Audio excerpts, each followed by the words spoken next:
the American political system could become a lot more corrupt soon. That's because of a little-known lawsuit filed by the GOP that would allow for official party committees and candidates to coordinate freely by removing current spending restrictions. As Politico notes, an eventual victory in this lawsuit filed last November by the National Republican Senatorial Committee and the National Republican Congressional Committee would eliminate the need for House and Senate campaign committees of any party to set up separate operations to make so-called independent expenditures to boost campaigns with TV ads. So look, this story, it gets a little complicated, it's in the weeds. I'm gonna do my best to make it digestible and easy to understand.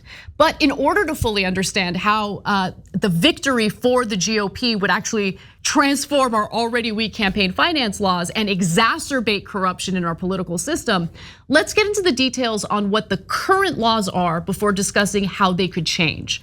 So under the existing campaign finance reform, the National Republican Campaign Committee and the Democratic Congressional Campaign Committee can spend between $59,000 and $119,000 in coordination with their candidates. The NRSC and the Democratic Senatorial Campaign Committee can spend between $119,000 and $3.6 million, which by the way sounds like a lot of money. But beyond that, party committees must rely on their independent expenditure operations, known internally as IEs. Now, independent expenditure arms require a degree of separation from the candidates. Their staff cannot directly coordinate with candidates or those in their organization who don't work for the IE.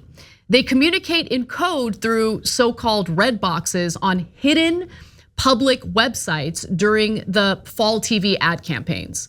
So let me break it down even further, okay? What this basically means is you have, the national committees for both the Republican Party and the Democratic Party.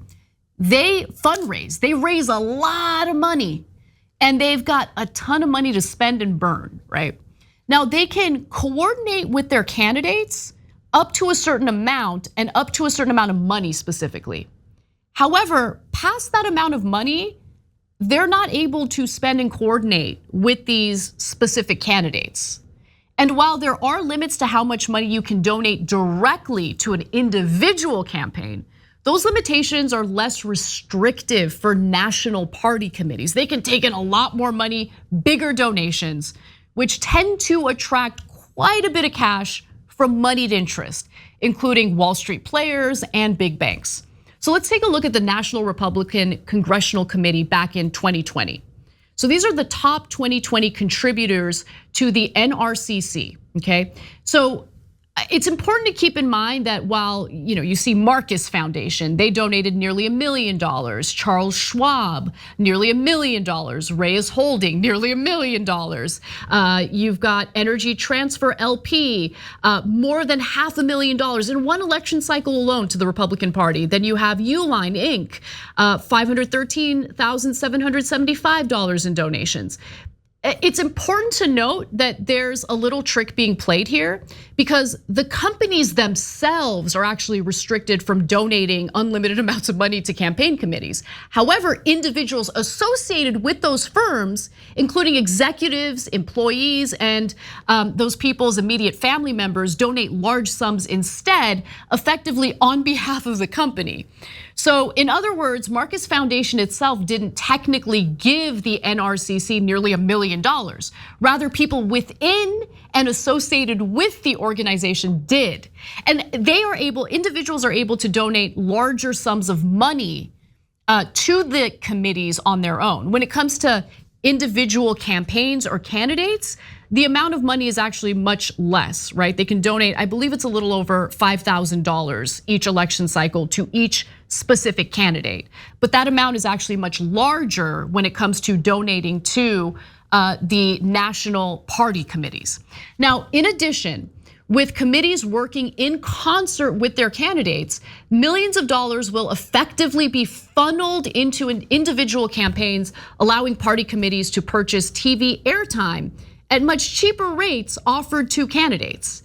Experts say that this will allow big donors to exert more influence over candidates, even more influence than they already have. Super PACs will remain the same even if the courts rule in favor of the GOP's claims in this lawsuit. But does that really matter when wealthy donors can just donate to national party committees instead, knowing full well that these fundraising arms can coordinate directly with the candidates, no restrictions?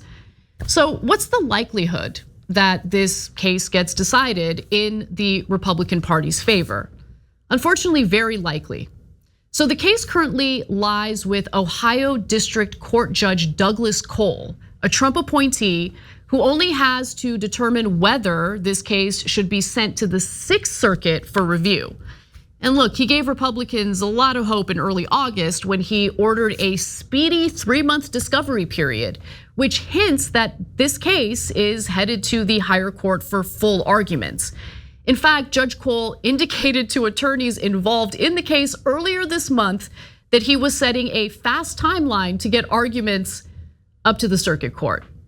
And the 6th Circuit is a fairly conservative bench with a near super majority of GOP appointed judges. The venue itself is a win for Republicans. The FEC, the Federal Elections Committee, sought to have the case either dismissed on technical grounds or moved to federal court in DC, but Cole denied that request. And should the FEC challenge the case all the way to the Supreme Court, you should keep in mind that SCOTUS voted 6-3 to roll back another campaign finance regulation, which could indicate a willingness to strike down other long-standing laws. And while, look, the Republican Party has brought this suit forward, I want to be absolutely clear about something. It's not just the Republican Party that stands to benefit from the loosened campaign finance laws. Obviously, this would apply to Democrats as well. And it's just another example of how our whatever remains of efforts to prevent bribery and corruption in our political system, they just keep getting chipped away at, chipped away at, chipped away at. And there are consequences to that. Because if you have these moneyed interests providing a lot of funding for these political campaigns and these specific candidates, well, they're gonna have a lot more pressure or say over what those politicians actually end up fighting for once they are in fact elected or reelected. And that's where the issue is, right? Oftentimes you'll see politicians like Joe Biden, for instance. He ran on, wanting to fight for a public option in our healthcare system. He didn't fight for that at all. He claimed that he was gonna fight for the PRO Act to improve the ability of labor to organize their workplaces. Didn't fight for that either. And so it's one thing to hear them campaign on something, which oftentimes will get them elected, but it's not surprising that they then abandon those campaign promises, keeping in mind who funded their campaigns the most. And technically it's the moneyed interests that have money to burn. The fact that you have individuals within any given corporation or company donating nearly $1 million to one national party committee tells you all you need to know. That drowns out the voices of individual voters or small dollar donors, grassroots individuals, right? Who donate, let's say $26 to a campaign. Their voices get drowned out in this system. And so I think this is something that voters, both right and left, can agree on. In order to have a political system that actually looks out for the best interests of ordinary people, ordinary constituents, you have to ensure that everyone is on an even playing field in our political system. That is not the case right now. The fact that we have essentially baked bribery into the system and allowed for this corruption to be as bad as it already is just ludicrous.